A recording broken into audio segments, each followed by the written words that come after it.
In today's video, I'm going to teach you how to set up an Instagram Reel sequence in Adobe Premiere Pro. By the end, you'll have a clean vertical workspace that's perfectly sized for Reels and other portrait content, so everything you edit fits the platform without surprises. First, with your project open, head to the top menu and navigate to File, then New, then Sequence. This is where you define the shape and behavior of your timeline before you start editing. Opening a fresh sequence at the beginning keeps your project tidy and ensures all your clips, graphics, and text land in the right orientation from the start. Next, set the frame size to 1080 by 1920. That order matters. We're using 1080 as the width and 1920 as the height, which creates a vertical portrait frame.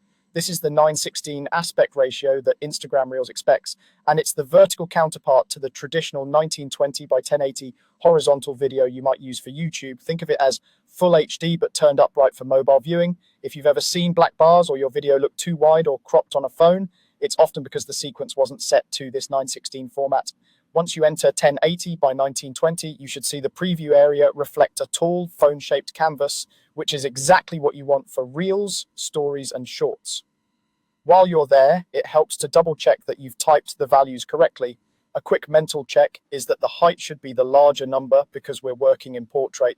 Keeping this consistent prevents surprises when you start layering footage or adding motion graphics designed for vertical viewing. Finally, give the sequence a clear name so you can find it later at a glance. Type Instagram Reel as the sequence name. Simple, specific names are your best friend when timelines start to stack up. If you work on multiple versions, you can add light identifiers like a date or brief note after the name so your timeline panel stays organized and searchable. Clear naming also helps during export because your output file often inherits the sequence name, saving you a step and reducing the chance of mislabeling a deliverable. That's it. You've created a vertical sequence at 1080 by 1920, locked to the 9:16 aspect ratio, and labeled it clearly for easy reference. With this foundation in place,